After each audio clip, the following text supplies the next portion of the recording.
एक तरफ चीन है जो 21वीं सदी में सुपर पावर बनकर उभर रहा है, तो वहीं दूसरी ओर अमेरिका है जो अपने दशकों के वर्चस्व को खोना नहीं चाहता।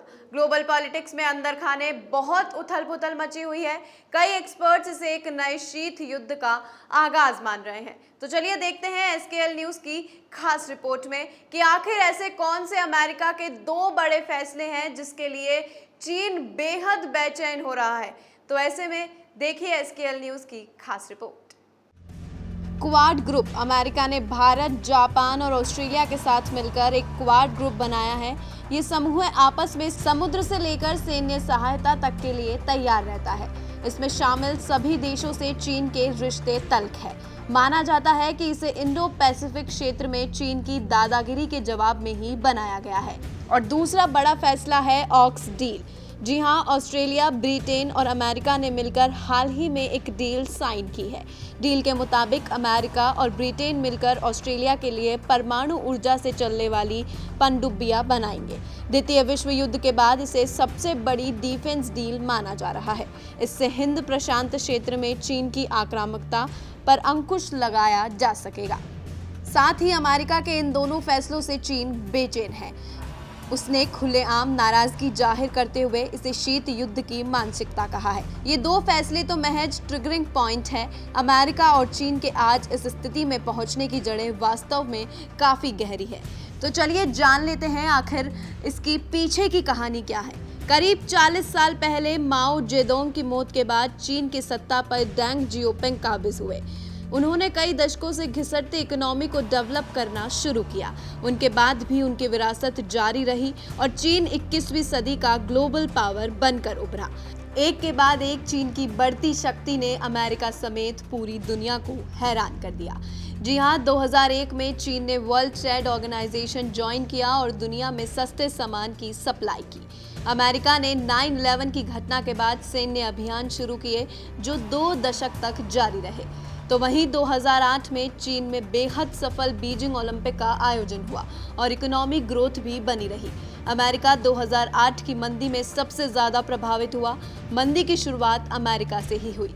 तो वहीं 2013 में चीन में शी जिनपिंग ने सत्ता संभाली और साबित किया कि तरक्की करने के लिए डेमोक्रेसी की जरूरत नहीं। तो वहीं अमेरिका में 16 दिनों का शटडाउन रहा और इस दौरान 8 लाख कर्मचारियों को घर बैठना पड़ा। तो साथ ही 2013 में ही चीन ने बेल्ट एंड रोड इनिशिएटिव की शुरुआत की। दुनिया के करीब 100 देश इसका हिस्सा बन चुके हैं। सिर्फ विकासशील ही नहीं, इटली और ग्रीस जैसे विकसित देश भी बेल्ट एंड रोड प्रोग्राम में शामिल हुए। यही वो दौर था जब अमेरिका और चीन के बीच पावर शिफ्टिंग का खेल चल रहा था। 2 दशकों में चीन ने दुनिया को अपने साथ जोड़ा और दूसरी तरफ अमेरिका दशकों की जंग से बदहाल रहा। क्वाड और ऑक्स का मूल उद्देश्य इंडो पैसिफिक क्षेत्र में चीन के बढ़ते दबदबे को संतुलित करना है।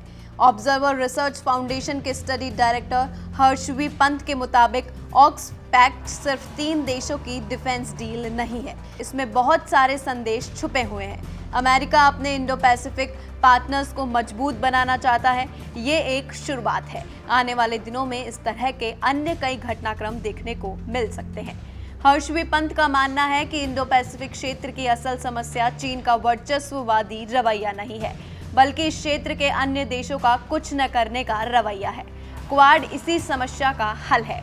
यह हिंद प्रशांत क्षेत्र में चीन की गतिविधियों को थामने के लिए सबसे अहम क्षेत्रीय गठजोड़ है। विदेशी मामलों के जानकार मनोज जोशी के मुताबिक एक बात तो तय है कि ज्यादा देशों के पास न्यूक्लियर और कन्वेंशनल हथियार आने से Indo Pacific high risk zone बन रहा है। अमेरिका, चीन, भारत, ऑस्ट्रेलिया और जापान कोई भी देश पीछे नहीं हटना चाहता। इसलिए इनके बीच किसी भी तरह की जंग विनाशकारी होगी जो दुनिया के भविष्य को बदल सकती है। क्वाड देशों में अमेरिका, ऑस्ट्रेलिया, जापान और भारत है। ये देश मिलकर बहुपक्षीय बातचीत करते हैं। इसमें हाई टेक्नोलॉजी या कोई बड़ी डील नहीं होती है। ऑस्ट्रेलिया के साथ ऑक्स समझौता एक नए मिलिट्री अलायंस की शुरुआत है। इस तरह का मिलिट्री अलायंस करने में भारत में एक तरह की हिचकिचाहट है, क्योंकि वो अमेरिका के साथ साथ रूस और ईरान से भी संबंध रखना चाहता है। तो वहीं ऑस्ट्रेलिया और चीन आपस में समुद्री सीमाएं साझा करते हैं। बीते सालों में चीन के बढ़ते वर्चस्व से ऑस्ट्रेलिया चिंतित है। पिछले 3 सालों में दोनों देशों के बीच कई मौकों पर मतभेद हुए। 2018 में ऑस्ट्रेलिया ने चीनी कंपनी हुवेई के 5G नेटवर्क पर बैन लगा दिया था। 2020 में ऑस्ट्रेलिया ने कोरोना के लिए चीन को जिम्मेदार ठहराते हुए स्वतंत्र जांच की मांग की थी। 2021 में ऑस्ट्रेलिया ने चीन के साथ बेल्ट एंड रोड इनिशिएटिव के 2 समझौते भी रद्द कर दिए थे। तो वहीं फ्रांस की सरकार का कहना है कि ऑस्ट्रेलिया ने उसके साथ अरबों डॉलर की डील खत्म करके उसे धोखा दिया है। परमाणु ऊर्जा से चलने वाली पनडुब्बियों के लिए नई डील की है। इस ऑक्स डील को लेकर फ्रांस बेहद नाराज है और इसे पीठ में छुरा घोंपना तक करार दे दिया है। फ्रांस ने अपने राजदूतों को भी अमेरिका और ऑस्ट्रेलिया से वापस बुला लिया है, जो आधुनिक इतिहास में शायद पहली बार किया गया है। ये डील टूटने से फ्रांस को 65 अरब डॉलर का नुकसान हुआ है। तो आखिर चीन को क्यों हो रही है बेचैनी, एक नजर इस पर भी डाल लेते हैं।